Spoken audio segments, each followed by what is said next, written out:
Jammin with J Money, man. We back. It's another day trying to get to some more cheddar, man. What is it? It's Wednesday, right, guys? Yeah, Wednesday. We're trying to get to some cheddar. I'm J Money. It's my guy Jordan Sharp. It's my guy Junior Browne, man. Make sure y'all go to SBR Picks / NBA. Check out all the articles we got over there. Where you want baseball picks, hockey picks, basketball. We got all type of free picks over there. Make sure you guys line shop as well. Get the best betting lines, man. What's up, Junior? Everything good with you? How was your day yesterday? Yeah, it was a good day. 2-0. Clippers really, laid a beating on these guys. So the first quarter there cashed pretty easy. I needed my guy Jokic to make that jumper to cash in with Denver. But hey, don't matter how it cashes. It only matters that it cashes. So 2-0 yesterday. Trying to keep it going as always. How was your day, Jordan? Good. Want to know Clippers first half? It was very easy. I did not expect that, but very happy that it did happen. We can obviously get into that game a little bit more, but I was a little more focused on Utah and Denver yesterday, even though I didn't have a play on it because I'm like Jay. I'm kind of like I need to watch the games I don't have action on more often than not, but. Jamal Murray and Donovan Mitchell have been the story of the playoffs. They're not getting as much attention as LeBron and the Clippers and whatnot, but this has been the best series easily. And Denver, lo and behold, what did we say? They needed to play some defense. They did exactly that. They forced a lot of turnovers yesterday. Jamal Murray was getting the cup. It opened up the three-point shot for them, and they deserved every last bit of that because it was a very tight game down the stretch, and then they just finally pulled away in those last 4 or 5 minutes. And that was really, really fun to watch. Jamal Murray, arguably just as hot, if not hotter, than Donovan Mitchell right now. I know that the totals have been there, but Murray's been nothing short of outstanding in this series. So I've been kind of more focused on that one, but still such a great slate of games yesterday with just 2 games, though. I was not disappointed at all. Man, I loved watching that, man. Donovan Mitchell, man, the boy hit the boy with the little step back there. Boy, like Murray down there did him like Jordan did, what you call it there for Utah. Hit him, push his arm. Come here, boy, with the little snatch back. That boy Murray went off in the fourth quarter. That was lovely to see. I didn't see it live when he did the 360 layup. Man, what the hell was he? What is he out here doing? Man, that boy playing possessed out there, man. Murray, why he do him like that, man? That was not even fair. In a game, in the NBA game, in the playoffs, and bro, he should have got 4 points. He should have got 4 points for that play. Sorry to interrupt you. My homie was saying that Jay Murray got to be the nicest Canadian since Nash. He's balling out of control right now. No argument. That was nice right there, man. I must say, the scary thing is he has to do that every game for them to get the win. And Mitchell, Mitchell pretty much had a bad game, 11 for 23, and then still went and still had 30 points. You know what I'm saying? So it wasn't too bad a game. But you see Mitchell, he was like, oh, okay. After he hit him with that step back, but Murray, if he's playing like that, then Jokic started out he had like 19 points in the first. He had like 19 in the first quarter because he was 8 for 8, had 5 for 5 from 3-point, man. And then last shot there to end it, in the buzzer beater wet. You know what I'm saying? There's nothing but net to give my guy the cash Nuggets with the first quarter there. I roll with you there, Junior. Just put just had a little bit on it, but I was like, oh boy, I can't believe he made it. But Murray, I don't know why that game just had me so excited. I feel like I got to go and hoop now, man. The way Murray is balling out there, that's playoff basketball. That's what we want to see, man. The bubble, and like Jordan said. Excuse me, the Nuggets played a lot better on the pick and roll defense. You know what I'm saying? They blitzed it. It's like they start double teaming the pick and roll. You should have been doing it. They actually played some defense yesterday. The game damn near went under. Man, it was crazy to see, but in the final seconds there, you know what I'm saying, a lot of fouls there, and they would end up getting over. But that game could have very easily went under. And the Clippers, oh boy, my guys, I like the Mavs. They're my guys. Not yesterday though. Not yes. We smacked. I ain't gonna say we, but yesterday I told you I was the biggest Clippers fan. I was all over them boys. Trifecta, first quarter, first half, full game, man. I was all over them boys. And rocking chair winner, you don't get too many of those like that, man. But you can't get too high, too low. You know what I'm saying? Still try to get to some day, some cash today, whatever. But Junior, what you think about that? They put up a $154 on them. Paul George bounced back. He had 35 points in 25 minutes or 35 minutes, one of them. But he balled out. He set a little record, you know what I'm saying, for the most points in the playoffs with that amount of minutes. So PG came out there and balled out. He wasn't worried about nobody saying it. kind of seemed crazy, Junior. It seemed like maybe the Clippers kind of let the Mavs get their last game, but when they really decide they want to come play, they can blow them out. They, like I said, they got up 20, and they let them come back the last game. Not this time, Junior. Smacked them up. Yeah, I mean, listen, we both said yesterday, I'm pretty sure Jordan too, that, because he obviously has been watching Paul George since the beginning of his career, being out there in Indiana. He's just too good to play like how he's playing. Like, it's funny to make fun of him while he's struggling, but I felt like if he didn't come to play yesterday, you got to really start asking questions about his manhood, because the skill is not his problem. Which is a conversation I had with my homeboy yesterday about Jamal Murray. Jamal Murray's problem not his skill. Jamal Murray's problem is consistency. For Paul George, for some reason, I think it's a kind of a mental problem, because this only happened to him in the playoffs. So if anything, it's a mental problem. Hopefully, he could put it behind him, because I'm just a fan of basketball, and I like to see great players play well. And when Paul George is clicking, he's a great player, you know what I'm saying? So I'm happy to see that. As for the series, Mavs could be done. Mavs could be done, because I don't see the Clippers taking their foot off the gas at all. Yeah, it wasn't supposed to go this long. To me, a lot of people thought, you know what I'm saying, we was gonna get swept. And I say we the Mavericks, like they thought it was gonna be 4-0, that we might could get one game. So when it was 2-2, knew that the Clippers gonna come out and send a message there. If y'all read the write up there, you know what I'm saying, pretty much nailed it spot on, man. Jordan, did you see anything you take from that game? They smack them up by 43 points. Two things. The first being Montrezl Harrell's back, which is a scary proposition for any team now in the future that has to face the Clippers, because he had his best game and he looked very, very good. And I think that's one of the reasons they built that huge lead there in the first half with him. Pretty much, what was he, 7 for 11? So I mean, like, he had a great game. Shout out to him. Also, I'll just put on my lawyer hat for just a second. And I have to play devil's advocate for a brief moment, but not completely, for Marcus Morris here. Anybody who's ever had to play the game of basketball at a competitive level and had to guard somebody who's like a lot bigger than you, or has used the foot on the ankle or foot on the foot in like a box out situation, or on the free throw when you're boxing out, or on the free throw line, or anything like that. That being said, in a blowout, and targeting an injured ankle is a little bit across the line. So although I will endorse the stepping on a guy's foot to try to get an advantage, because the bigger they are, the harder they fall. Let's be honest. But in that situation, cannot defend Marcus Morris any further, though. Got you. Yeah, that was pretty crazy there as well. I seen it. I would have to see the other angle to see, like, if his eyes were looking down, like to see if he looked down this you on can't purpose. tell if it was and intentional you know what I'm saying? Because with him just running over there, I mean, I don't know. It looks a little fishy, but I mean, we know it. Clippers are a much better team. You don't really have to do that, especially when you're smacking on. So I can see if it was a close game, but in a game like that, you don't have to get them guy injured. You already smacking the shit out them boys. You know what I'm saying? So, but I don't think that Morris, they have done some dirty stuff. So it'll be interesting to see, man, what happens with that. Forget all that.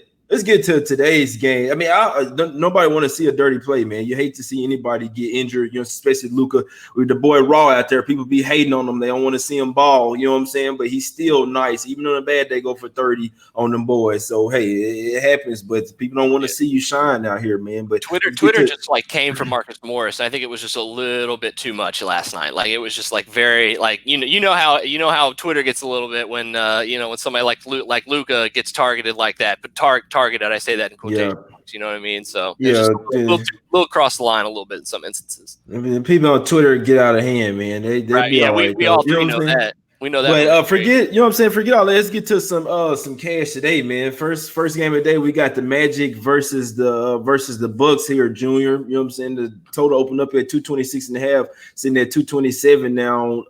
Bucks opened up at 13.5, up to 14 now. What you thinking in this one? We was talking about this one right before. Let them know, even if it's just a lean, Junior. Let them know how you looking at this game, brother. Well, first of all, since we were talking that the spread went up again, my heavy lean is on Magic +5.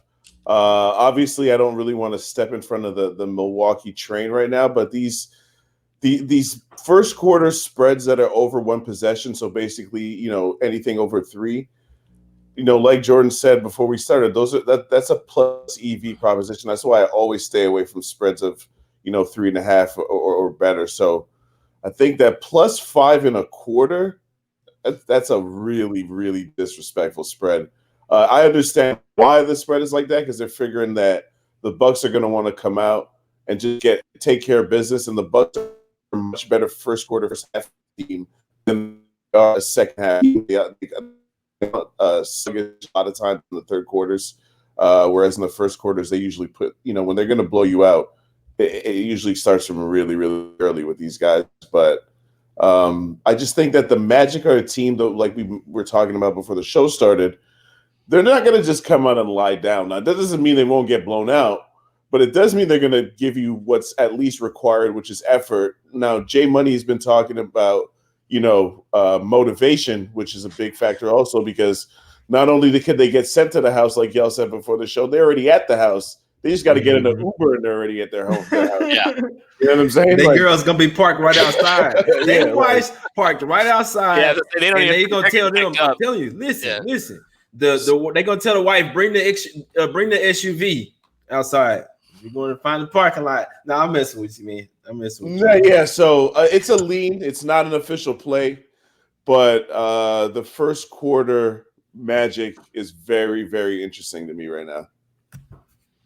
Gotcha. Yeah, I wouldn't talk my guy out of it. I wouldn't talk him out of it. What you think about that, Jordan? You think the Magic keep it closer early? I agree. I'm not going to talk you out of it for sure. And we were talking about this before the show, and I said I'll just say again like that. I don't have information on this on derivatives like this, but if you have to go back like several years in NBA history and see a first quarter underdog of 3.5 or higher, it's probably a good bet most of the time. The problem is in this unique situation where you're right, like the car is going to be waiting on the Magic, and they may have a 20-30 minute ride to go home after all this, and that could be more weighing on their minds than this basketball game right now. And on top of that, they have just looked atrocious in first quarters in this series.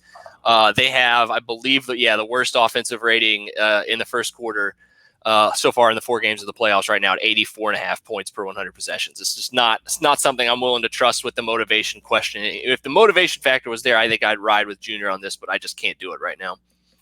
Exactly. Yeah, it basically Jordan, hold on. It's not an official play, okay, right? Sorry. Yeah. I was going to say I was questioning as soon as I said that whether or not. Yeah, I figured you said it was a lead. No. Because like I said, they're already at home, so you know what I'm saying. And they know they're not going to win the series. It's one thing if they were like, "Yo, we could come back, get momentum, and possibly." The series is over. They know that whether it's going to be today or it's going to be on Friday, it's done. You know what I'm saying? So that's what's. I can't only just go with the number. I got to put the context behind my decision. And the context says that, like Jay Money's been saying all week, they might already be halfway. They might have one foot out the bubble already. What you think about the full game, Jordan? What you think about the full game 14? You had a free play. Would you take the Magic plus 14 or you lay the 14 with the Bucks? If I had a free play, I would probably lay the points. Got you. What about you, Junior? You lay the points for this one to get ugly, or you take the points? Think the Magic keep it close? I mean, I think the Bucks win. I don't know how much they care in the second half if they're blowing them out from the beginning, which is what they usually do. So I'd probably take the points. There's just too many goddamn points. It is a lot of points, yeah. Right. And my thing is, Junior, we've seen the final score hover around the spread in each of the 3 games. If this is the Bucks one, the last one. And it's crazy to say because so we know that the Magic could be like, all right, we just don't care, but they do always seem to show fight, and you know what I'm saying, always go down to the wire. The Bucks, the last 3 games that they've won, each one has been 15, 14, and 15, and each one of them the spread's been around 13. Now it's 14. The Bucks might just, like you guys say, the second half may not take this one as serious, just want to get the dub. It's crazy to say, but it's kind of I'm kind of leaning towards the Magic too, plus the points just. With the motivation, we know that they don't have any, and they could be just ready to get home. But still, basketball, if they have any pride, they're like, we're gonna fight until the end, even though we lose. So I kind of do see some of that from the Magic. It's kind of crazy, man. It kind of lean towards the Magic, man. I kind of just talk myself into it. I mean, it's not a play or mine, but just saying if I was to take it, I think that the Bucks would kind of let up on them there in the, you know what I'm saying? There's no reason to go balls to the wall, especially when you're looking forward to the next series, against this Heat team that's already waiting for you. You want to get rested up, man. I can see a backdoor cover by this. I really could if the Bucks up by 20 in the at the end of the fourth quarter, but I probably ain't missing. I ain't missing. I'm not taking the Magic here. It's just talking out loud, man. Next game, though, I do like some in this one, man. OKC versus the Rockets here. The OKC that took the past two games here. I mean, it's a whole new series here, Jordan. What you thinking about this one? On the line opened up at 2.5, sitting at 3.5 for the Rockets. Touch 4 before coming back down to 3.5. Total at 225 down to 224.5. We saw some clear unders here earlier in the season. Saw over last game. Any thoughts on this game, Jordan? This one is one that I am kind of thinking about targeting the derivatives here. Still a lean as of right now, but I'm looking at the under in the first quarter at 57 points here. Is the one thing I have my eye on today, because I don't think I'm touching the other two games. That's for aforementioned reasons and one for what we're about to talk about. But this game in particular, I do think will have some value being a pivotal game 5 here. Usually that means that the guys come out. I mean, I don't think this is a straight experience, but like I think it's more or less like game 5 seems to play out pretty amped up and lower scoring, higher levels of defense early on before they get settled in a little bit because of how important this game is now, especially with the Rockets coming and losing 2 straight. You have to think they're going to want to perform better. And if OKC's defense can improve in the first quarter from what it's been on this series, I really like this one to be a slower kind of pace first quarter with a little more defensive effort here to try to establish a rhythm here for one or both of these teams, whichever one will do it. But this is another one that could be very much down the wire. So I don't think I'm touching spreads on either sides of any game, of any of this full game or derivative on this one. I do think the money coming in on the Rockets is justified. I'm not going to talk anybody off of that. I do think a punch back in a series that's so evenly matched like this one is to be expected from Houston in this situation. But Oklahoma City does seem to have solved some of their issues over the last couple of games. And if they can solve the defense early on in the game, I think they could easily win this game outright. So I'm not, like I said, I can talk myself into either side of this one. So I think total for me is where I'm going to go with this one. Right now, the best one I have is a lean on under first quarter. Got you. What you thinking in this game, my guy Junior? My guy's in the chat, man. We see Danny, my guy George, real quick. Junior, Jason White, Coy is more. What's up, Stephanie? My guy George Cruz. I see you, baby. I like you. I'm with you today, George. You digging what I'm saying? What's up, Daniel? What's up, Ron? Ron says I had to find that real quick. Says Magic will win game and first half money line. So hey, they do. I got to give my guy Ron a shout out. But Junior, what you thinking in this Rockets game, Rockets versus OKC Thunder game, my guy? So since we're doing shout outs, let me shout out my guy Nicholas Guerrero, Danny, my guy. Shout out to him. But thinking the over, I was talking to Jay Money, trying to pick the brain, of my guy here who's always in the lab cooking up something. Went back and watched Game 3, and I'm going to go back to something that I said before I watched Game 4, but I want to go back to something I said before Game 3, and it's a quote from Billy Donovan where he was like, "We just got to pick up the tempo. We got to start running, like even after makes. I want to just push the pace." So the first 2 games that they lost were played at 95.7. The last 2 games that they've won have been played at 102.4, and I just think that they're going to kind of stick to that formula. Try to get their 3-headed monster rolling. Plus, Gallinari's been pretty frisky. Steven Adams has looked all right.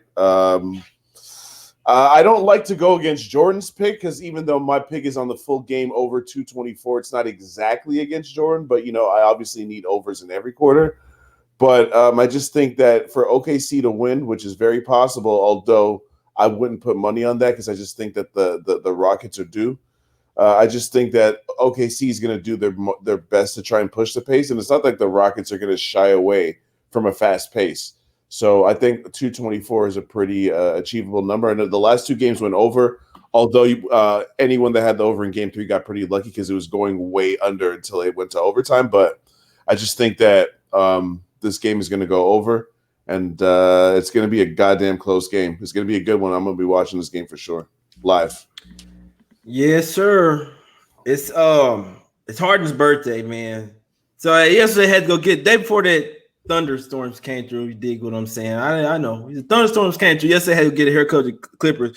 Today is 5, 4, 3, 2, One Rockets taking off today, man. It's a double revenge game, man. They, you know what I'm saying, real even. Georgia came back, seemed to slow down hard and everything nice. The Thunder look good past 2 games. I dig it. I mean, the last one didn't. They had to come back in the fourth quarter. CB3 had to go off. Today, Harden birthday though, man. I think it's good. Today's game. I can see Dort getting a couple. You know what I'm saying? A couple early fouls, maybe going out. Harden going for 50 today. Is his birthday. He can't go to the strip club. You dig what I'm saying? So he's gonna be making it rain on the court tonight from 3. I like the Rockets early and often. Rockets in the first half, my guy. The boys taking off on the Thunder, and they're gonna take the lead of the series because it's looking like the boys kind of overcame the Thunder there in the fourth quarter. It kind of looked good. And then Thunder came back really had got about 15 points in the third quarter last game. Thunder, they let them come all the way back. So I mean, I give Thunder credit, but today it ain't no coming back. Today, you dig what I'm saying?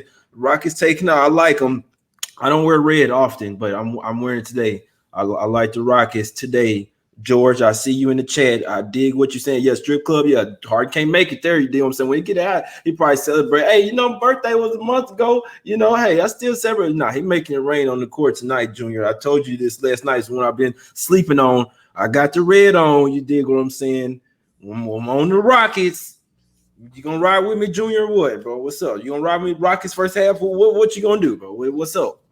I mean, for me, it's Rockets or nothing if I have to pick a side. I just think that, James Harden is liable to go off in any game, and the Rockets shooting in the last 2 games kind of evened out. And I'm not going to bet that they're going to have three straight, poor shooting games, which is really why I'm leaning towards the over. I don't think they can really stop. I mean, shooters scored 30, he scored 29 and 30 last 2 games. I think he's getting 25 at least. I think Gilgeous-Alexander is going to do his thing. CP3, Gallinari. I just think the Thunder have enough horses that they can put up some points and keep up a fast tempo with the Rockets. But like I was just saying, and like you've said, and like we all say, the Rockets are not going to shy away from playing at a faster pace. So that's why I like the over here. Rusty, I said put in the article that the Rockets need to throw something new at the OKC, and Rusty West might just give it a go today, man. You might just, what you think, Jordan? You gonna ride with me again? First, Rockets first half. What's up? If Russ plays, I'm definitely not betting the under in the first quarter because then the pace will definitely be increased. But that being said, I want to respond to both of you because I want to once again, like I told everybody I'm not gonna pick talk anybody off the Rockets simply because I think you just touched on it, Jay. Especially in this close to a playoff series, it's very, very hard in the NBA to beat a team that's competitive against you 3 games in a row. It just doesn't happen that much. Exactly. And the spread is in the steam is definitely indicating that. But to Junior's point earlier, I don't think we're necessarily going against each other because the first quarter, if you multiply that by 4, you're up to 228, 229 points. So there could be value on the over here with the full game. I'm just kind of banking on everybody being a little bit amped up too much. Those 3-pointers going a little long here in the first quarter before they settle in a little bit. But the potential of Russ, I mean, either way, if we get a surprise news on that, that could change things obviously here. But either way, I mean, you guys both said it pretty much. This is a game that is definitely the must watch of the day by leaps and bounds. Exactly. Yeah. This is the Rockets game. That's the last thing to say about that one, man. The playoffs. Sometimes playoffs go a little zigzag. I'd be very surprised if OKC won 3 straight games, in my opinion. Just keep in mind that everybody was on the Rockets. I mean, they thought it was going to be 4-0. OKC's shown us life, and I hope that it's still. And I see people in chat saying it's a lot of money on the Rockets. Yeah, it's money on them, smart money on them. But as far as the tickets, some people like OKC too. A lot of people go on what they saw the last game. They see OKC beating them. You know what I'm saying? Thinking that they're bad. I like the Rockets today, man. It is what it is. Last game of the day, we got the Blazers versus the Lakers, man. Dame Lillard is out. The total opened up originally at 227. It ticked all the way down to 222. It's back up to 223 now. Lakers sitting at 13. 14 and a half at Bovada, 13 at Bet Online, though, man. You make sure y'all getting the bet. Why would you go bet that 14 and a half if you can get a 13 somewhere? It's just smart. It's it's just me, man. But what you think on this one, Junior? Any thoughts on this late night game? Yeah, it's been fun, Blazers. It's been fun. Deuces. Okay, bye. See y'all. Get prepared for the draft, fellas. It's time to get your golf clubs out. Do what you got to do, but you ain't gonna be playing no more basketball past today. I tell you that. Yeah, we already knew that, but I mean the spread then jumped up a bunch, man. So let's see. They was So if what was you're the asking me Lakers if I last think the game? They Lakers, was 7.5, 8. Was a 5-6 point difference? Junior, what you think? Do you think that the Blazers just gonna? We've seen Dame be out before. CJ take over, so or will you just think the Blazers just gonna give up here? Or so look, the only problem I have here, Jordan, is that the Lakers kind of sort of get complacent sometimes. You know what I'm saying? Same thing with the Bucks. And everybody's gonna be betting both of them today. The closeout game. And I'm not saying they don't cover, but both of them, they got to get ready for the next series. They just want to win. What they need to smack them up for? What? So put it like this: even though the underdog doesn't have motivation, why does the favorite have motivation to blow them out? You know what I'm saying? That's the way I'm looking at it, man. okay. The way I'm looking, I hope both them dogs cover so my favorite can cover. That's just me, man. But hey, what you gonna say, Junior? The reason why And then Jordan. the reason why I would lay this ridiculous amount of points with the Lakers in this situation is that the Blazers are averaging 103 points a game with Dame Lillard. So I just think that without him, you're just asking them to do too much against a Lakers team that we thought might have problems with the perimeter guys for the Blazers. Turns out the Blazers have no answer for the Lakers' two best players, which happen to be two of the 10 best players in the NBA. So I just think that the gap for the top heavy Lakers, because that's exactly what the Lakers are, top heavy, and against a team that's a little bit deeper in the front court. And when I say deeper in the front court, understand what I'm trying to say. The Blazers don't really have any good wing players right now. Like, yeah, Carmelo's been playing better than we thought he could have after being out of the NBA, but he's in a different phase of his career. He's not in the phase of his career where he's going to be able to carry a load for a lot of time. He's more of like a supporting player. You know what I'm saying? Like, his shooting percentages are okay. He's not really doing the job that you need to do to be able to beat a team like the Lakers. And my point is, other than Carmelo, who are their wing players? Gary Trent. Remember, J Money, right before the playoffs was like, is Gary Trent really going to be able to keep this up? The answer is probably not, right? And it's not no knock against Gary Trent Jr. He was just going bananas in the seeding game. So I just think that everybody's coming back to normal for the Blazers, and everybody's come back to normal for the Lakers, which is a problem for the Blazers because LeBron and AD are so much better than anybody on the Blazers front court. That what are they supposed to do? You know what I mean? So I just don't see any hope for them. They're trying to get back home, man. It's done. They're done. Lakers are nothing for me in this game for sure.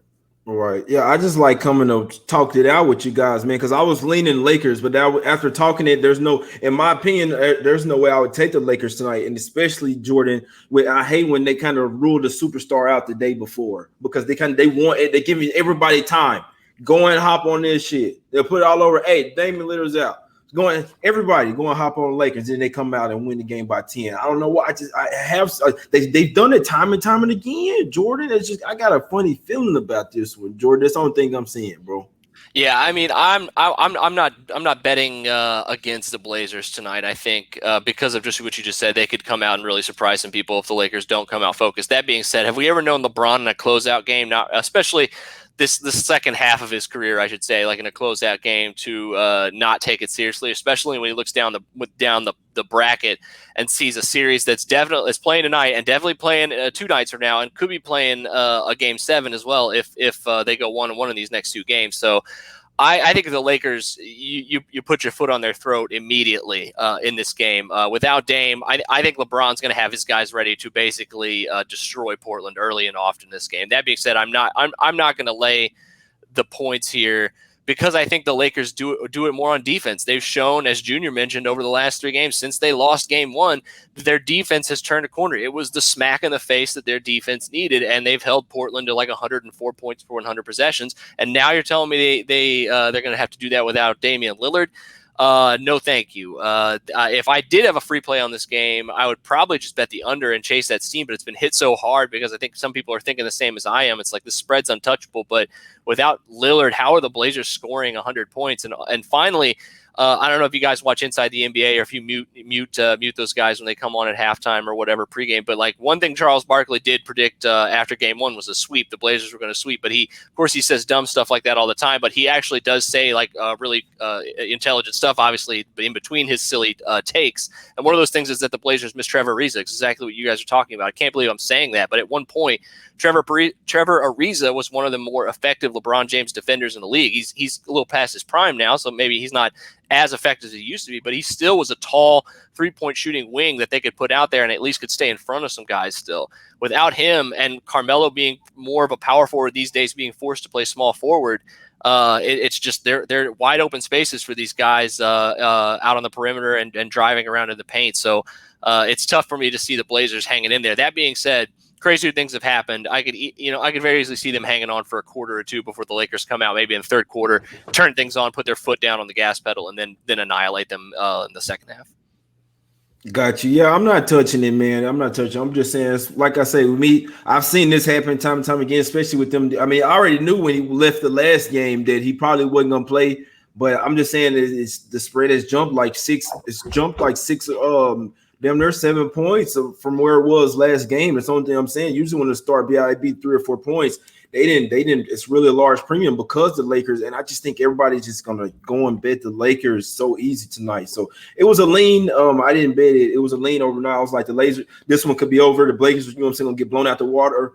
I was leaning the under as well, but now talking about it, and I wouldn't be a bit surprised. Like say if Bovada they're plus 14.5, shit, I'm looking at. I might even to a little stab at Portland, man. I just think they're type of players. They still gonna try to show some fight, but it would really take the Lakers to be locked in, like you say, the full game. Obviously, they come out there and blow them out by 30, but it's not something I'm super strong on, man. So you know what I'm saying? I likely won't have anything on the Magic and the Blazers, even though I think those two favorites are just getting a little bit too much love today, man. But it's one favorite that I like, man, and we see it's going off the board. Yeah. Well, it's not even there. It's because the Westbrook injury, the news as well. But yeah, it hammers. So yeah, I mean, you're starting to lose value with that, especially when they're getting up there to 4.5. But we'll see if he is looking like most likely he's going to play though, Junior. I mean, we were talking about it last night. They got to do something different. We knew that Westbrook, listed day to day. He been on the sidelines talking plenty of shit. You got to get in the game and go do something now, man. So, what you think, Junior? Any closing thoughts, or you just gonna stay off today? You ain't gonna make no plays today, my guy?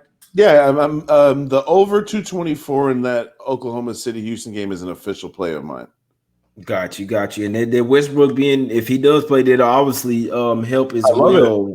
What you thinking today, my guy, Jordan? Anything you like today or leaning? Yeah, I mean, originally I had lean on the first quarter under in that game, and now that Westbrook's playing, I'm kind of thinking about it again. But also, I mean, he might be a little rusty, so it may help me out a little bit if the ball's in his hand and he either makes a couple errant passes or a couple blown layups, or maybe takes a three that's way off. Like I could help a little bit here if this steams up, because I haven't taken anything yet. But now I'm questioning it a little bit more than I was going into the show. That's for sure.